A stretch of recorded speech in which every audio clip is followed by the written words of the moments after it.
네, 안녕하세요. 이번 시간에는 계속해서 다항식의 사칙 연산과 곱셈 공식에 대해서 배워보도록 하겠습니다. 연산에 대해서 지난 시간에 이야기했고, 사칙 연산은 지난 시간에 설명하기를 셈이 뺄셈이랑 나눗셈은 어차피 덧셈과 곱셈으로부터 나온다 했어요. 이 두 개의 관계는 서로 역수관계, 역원관계, 역관계라고 했습니다. 그래서 덧셈은 뺄셈으로 나오고 곱셈은 나눗셈부터 나온다는 얘기예요. 다항식은 우리가 수랑 닮아 있다 했죠. 그래서 수를 연구하는 거라고 보시면 좀 더 다가가기가 쉽다고 했습니다. 특히 다항식은 수 중에서도 정수의 형태와 상당히 유사합니다. 지금부터 정수의 기본적인 연산을 한번 해볼 텐데요. 다항식의 연산과는 조금 다른 부분은 있습니다. 그 점도 같이 설명하도록 하겠습니다. 우선 덧셈 같은 경우에 243 더하기 231인데 이것을 이제는 우리가 이름을 243, 231을 서로 더하겠다 라는 겁니다. 자, 더하기는 원래 1의 자리부터 더하면서 올림이 있는 경우에는 1 올려주고 이런 식으로 하잖아요. 그렇지만 이제는 자릿수끼리만 무조건 더합니다. 그래서 관계없이 2 더하면 4, 그 다음에 4, 3 더하면 7, 3, 1 더하면 4. 그래서 4, 7, 4라고 읽읍시다. 자, 뺄셈입니다. 뺄셈은 1, 1, 2가 되겠죠? 곱셈입니다. 곱셈은 우리 곱하기 하듯이 1의 자리끼리 곱하면 3, 9, 6, 그 다음에 2, 이렇게 곱하죠. 2, 6, 4 해서 쭉쭉 긋고 이것을 다 더하죠. 그러면 3, 자 여기서 나옵니다. 9하고 2를 더하면 원래는 1이 내려가고 1이 한 칸 올라가는데 이것을 그냥 그대로 통으로 쓰겠습니다. 다항식에서는 이렇게 연산이 됩니다. 6, 6은 12 이렇게 그대로 쓴다는 얘기예요. 4는 더해지니까 4 이렇게 된다는 얘기예요. 나눗셈은 원래 우리 이 자리에 2를 쓰지 않습니까? 앞에다가 좀 쓰겠습니다. 그래서 2, 그다음에 22가 될 거고 나눗셈은 서로 빼죠. 이건 나중에 조립제법 할 때도 아주 유용하게 쓸 겁니다. 5, 8, 다시 5가 들어가겠죠? 그러면 5, 5가 되고 다시 빼기를 취해주면 우리가 최대한 11에 가깝게끔 그러니까 11보다 더 숫자가 작게끔 최대한 가깝게 나눠주면 정수에서 이 3이 나머지로 남죠. 이 3이라는 수치는 실제로 나누는 우리 제수보다는 항상 작게 됩니다. 이게 이제 나중에 다항식에서는 차수로 바뀔 거예요. 그래서 나머지는 3이 된다. 라는 것을 알 수가 있어요. 이제 이것을 우리 수의 연산을 지금 했거든요. 정수의 연산. 이 수의 연산을 이제 다항식으로 돌려볼게요. 자, 그러면 뒤에서부터 상수 1차, 2차 이런 식으로 올라간다고 보시면 되겠습니다. 그래서 형식적으로 그냥 x제곱 플러스 x 플러스 이런 식으로 쓸 거예요. 자, 2x 제곱 플러스 4x 플러스 3 이렇게 쓴다는 얘기예요. x제곱 플러스 3x 플러스 이렇게 된다는 얘기죠. 그럼 형식적인 수가 4x제곱 플러스 7x 플러스 4 이렇게 된다는 얘기예요. 덧셈은 이런 식으로 다항식끼리 연산이 됩니다. 교과서에서는 이것을 뭐라고 표현하냐면 차수가 같은 동량끼리 계산해서 정리한다라고 이야기를 하고 있습니다. 뺄셈도 보겠습니다. 뺄셈은 원래 선생님이 의미를 정수에서 이야기할 때 a 플러스 b 다시 할게요. a 마이너스 b를 어떻게 정의했냐면 a 플러스의 b의 덧셈에 대한 역수를 취한댔어요. 역수를. 그래서 다항식에서 따졌을 때 쌤 예를 들기를 2x 더하기 1의 역수는 뭐냐? 할 것 같으면 마이너스 2x 더하기 마이너스 1 해야지만 두 개 합했을 때 0이 된다 했죠. 0다항식이. 그래서 그런 의미로 원래는 계산해야 되지만 우리 바로 계산할 수가 있죠. 3x제곱 플러스 4x 플러스 2x제곱 플러스 3x 플러스 계산해주면 3 빼기 2는 1이죠. 그러니까 1x제곱 플러스 1x 플러스 2 이렇게 된다는 거예요. 다항식끼리 계산입니다. 근데 다항식에서 통상 1이라는 숫자는 우리가 지우니까 얘를 삭제를 시키면 되겠죠. 그럼 1이 생략되어 있는 거죠. 이렇게. 그래서 결과값이 나왔습니다. 자, 계속해서 곱셈을 가보겠습니다. 자, 곱셈은 어떻게 될까요? 우리 애초에 2x 제곱 플러스 3x 플러스 1 2x 플러스 3을 서로 어떻게 해줬다? 곱해줬다 이 말이죠. 자, 그러면 여기 있는 부분들은 우리가 사실은 6x 제곱 더하기 9x 플러스 3 4x 세제곱 플러스 6x 플러스 2x 6x 제곱 플러스 2x 이렇게 되는 건데 이거를 그대로 쓰게 되면 지금 여기가 3이 상수고 그 다음에 1차항, 2차항, 3차항 되기 때문에 4x 세제곱 플러스 12x제곱 플러스 11x 플러스 3 이렇게 된다는 얘기예요. 나눗셈입니다. 실제 나눗셈은 다항식에서 나눗셈은 2x제곱 플러스 7x 플러스 8을 뭘로 나누냐면 1에 돼 있으면 1이 상수고 1이 1차항이니까 1x 플러스 1인데 1x 플러스 1인데 우리 1은 생략해야 되니까 바로 그냥 겹쳐서 이렇게 x 플러스 1이 된다는 얘기예요. 자, 그러면 쭉 똑같이 돼서 몫은 어떻게 되냐면 2x 플러스 5가 되고 나머지는 3이 된다는 얘기입니다. 그래서 우리가 이 나누지는 수가 아까 전에 11일 때 나머지가 3이었듯이 여기 차수의 입장에서 보면 얘는 지금 1차예요. 적어보겠습니다. 얘는 1차식이죠. 검은색으로 적겠습니다. 이 친구는 1차식이에요. 이 친구는 상수죠. 지금 다항식으로서 결과값이 나온 거예요. 그래서 1차식과 상수를 비교해보면 차수가 얘가 더 크겠죠. 그래서 제수의 차수와 그 다음에 몫의 차수를 항상 비교할 수가 있답니다. 몫의 차수는 항상 몫의 차수가 작다라는 거예요.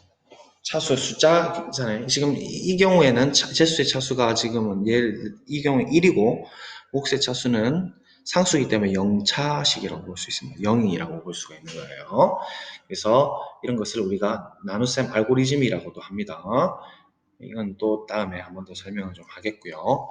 이런 식으로 비교를 할 수가 있다는 얘기입니다. 자, 간단하게 교과서에다가 이 내용을 필기해 주시면 좋겠습니다. 자, 계속해서 곱셈 공식에 대해서 배워보도록 하겠습니다. 곱셈 공식은 교과서 16페이지에 대한 내용입니다. 확대를 좀 하고 하겠습니다. 자, 내려오셔서 곱셈 공식을 한번 보도록 할게요. 곱셈 공식.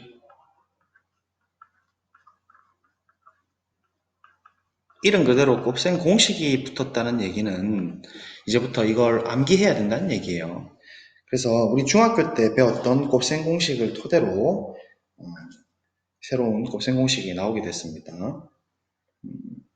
일단 3개짜리가 있을 때입니다. a 플러스 b 플러스 c의 제곱은 어떻게 곱셈 공식이 유도가 되는가? 자, 우리가 a 플러스 b라고 하는 것을 하나의 숫자로 볼 수가 있어야 됩니다. 우리가 학생들이 좀 많이 헷갈린 것 중에 하나가 2 플러스 3을 그대로 두지 않고 얘를 꼭 계산하려고 해요. 얘가 결과가 5가 나와야만 안심을 하는 경우가 많아서 어떤 오류들이 생기냐면 2 더하기 x를 하게 되면 얘가 실제로는 계산할 수 없는 상황인데도 막 2x로 쓰고 이렇게 돼서 틀리는 경우가 있다는 얘기예요. 학생들이 이런 그 대상 자체를 두지 않고 어떤 결과를 내야 된다는 이런 압박감 때문에 이런 형태들의 실수가 종종 나옵니다. 그래서 하고자 하는 얘기는 무슨 말이냐면 이 A 플러스 B에 해당되는 부분이 있죠. 이 부분을 여러분들이 통으로 하나의 숫자로 이렇게 보시면은 어떻게 되겠죠? A 플러스 B에 우리가 중학교 때 배웠던 두 개짜리 곱셈 공식으로 플러스 2에 A 플러스 B의 C 플러스 C제곱이 되는 거예요. 자, 그래서 이것을 또다시 중학교 때 배웠던 곱셈 공식으로 정리해주면 A제곱 더하기 2AB 더하기 B제곱 더하기 분배법칙 사용하면 2AC 더하기 2BC 더하기 C제곱 이렇게 되는 것이죠. 그래서 이 친구들을 정리해주면 곱셈 공식이 나오게 되는 거예요. A제곱 더하기 B제곱 더하기 암기는 쉽겠죠? 다 각각 제곱을 주고 두 배에 두 개 곱하고 이렇게 짝으로 한 개씩 선택하면 되겠죠? 다시 말하면 외우세요. 2에 AB 더하기 2에 AC 더하기 2에 BC 이렇게 된다는 얘기입니다.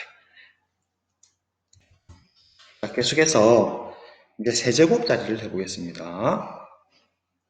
A 플러스 B의 세제곱을 한번 배워보죠. 자, A 플러스 B의 세제곱을 연산을 취하려면 일단 이 거듭제곱에 대한 의미를 정확하게 알아야 됩니다. 우리 숫자 예를 들어 숫자 1, 2, 3, 4 이런 식으로 어릴 때부터 썼던 숫자들이 어떻게 만들어지나 생각을 해보면 뭐 기수냐 서수냐 이런 이야기가 있겠지만 2라는 것은 1에서 1만 더해진 거죠. 3이란 것은 2까지 센 것에서 1을 또 추가해서 3이라는 게 나오고 4라는 것도 3까지 더한 것에서 3까지 한 것에서 1이 추가되면서 4라는 게 만들어지지 않습니까? 그래서 이런 형태로 거듭 제곱도 똑같이 정의가 돼요. A의 1제곱, A의 제곱, A의 세제곱, A의 4제곱. A의 제곱은 A 곱하기 A로 정의를 할 수 있고 A의 세제곱은 A 제곱까지 한 것에서 A를 한 번 더 곱하는 것이고 A 4제곱은 A 세제곱까지 한 것에서 A를 곱한 것이라고 보면 이 형태도 똑같이 A 플러스 B를 통으로 세제곱하는 것으로 볼 수 있는데요. 우선 A 플러스 B의 제곱까지 한 것에서 A 플러스 B를 곱한다는 의미의 이런 의미로 볼 수 있는 것이죠. 그래서 이 제곱까지는 우리가 중학교 때 배운 곱셈 공식으로 처리할 수 있으니까 A제곱 더하기 2AB 더하기 B제곱이 되는 것이고 여기까지는 앞에 부분이죠. 그 뒤에 A 플러스 B를 추가해서 연산해주면 됩니다. 그래서 얘를 분배법칙을 통해서 척, 척, 척, 그 다음에 척, 척, 척 이렇게 전개를 해주면 전개를 해서 바로 정리를 좀 하겠습니다. 정리하면 A 세제곱 A만 3개 들고 오고 그 다음에 3 A 2개 B 하나 더하기 3에 A 하나 B 둘 마지막으로 이제 3은 없어지고 B만 3개 들고 이런 형태로 암기를 하실 수 있겠습니다. 그리고 이 유도된 공식을 토대로 A-B의 세제곱도 똑같이 처리가 됩니다. 무슨 말이냐면 쌤이 A 빼기 B를 어떻게 정의한다 했냐면 A 플러스의 마이너스 B라고 했죠. 그러니까 B의 역수를 제곱하는 것이니까. 그러면 이것은 아까 앞에서 했던 이 공식을 사용해서 정리가 되는 거죠. 다시 말하면 A 세제곱 더하기 3의 A 2개 마이너스 B 하나 더하기 3의 A 하나 마이너스 B가 2개 더하기 마이너스 B가 3개 이렇게 된다는 얘기예요. 자, 그래서 얘를 정리해주면 이제 공식이 또 만들어지는 거죠. A 세제곱에 마이너스 3a제곱 b 더하기죠. 마이너스 마이너스 플러스가 되니까 3a b건 두 개가 있죠. b제곱. 다음 마니까 마이너스 마이너스 마이너스니까 마이너스 b의 세제곱 해서 여러분들이 이제 공식으로 외우시면 되겠습니다.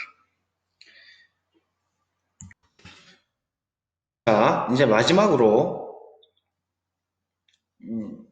세 번째입니다. a 플러스 b, 이제 플러스가 먼저 나오고 이제 두 개만 조합을 시키는 거예요. 두 개만 묶어서 그러니까 a 두 개 뿔맛뿔 되든지 아니면 뿔뿔뿔 되든지입니다. 이건 뒤에 부분은 조금씩 구조를 외우시는 게 좋아요. a 두 개 뿔맛뿔부터 할게요. 그러니까 이 앞에 플러스 생략되어 있다고 보고 빼기 ab 더하기 b제곱.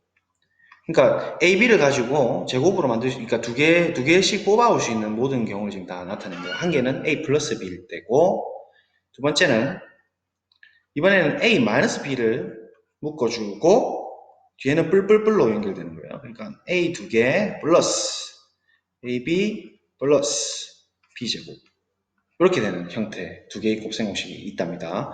그러니까 플러스는 뿔맛 뿔로, 그다음 마이너스 때는 뿔뿔뿔로 연결되면서 한 개 한 개씩 갖고 온 거고, 이건 두 개인데 다 섞이도록 A만 두 개 들고 오고 A, B 하나씩, B 두 개 이렇게 들고 오는 경우예요. 얘는 뭐 유도할 것도 없고 그냥 분배 법칙으로 정리를 해주면 됩니다. 그러니까 우리 그냥 전개 잘하죠. 이렇게 묶고 이렇게 묶어서 다 정리해버리면 한 번에 하면 이런 형태, 이렇게 해서 교환 법칙 적절히 쓰고 결합 법칙 적절히 써서 다 정리해주면 바로 이렇게 나옵니다. A 세제곱 더하기 B의 세제곱. 얘 같은 경우에는 A의 세제곱 마이너스 B의 세제곱 이렇게 되는 겁니다. 감사합니다.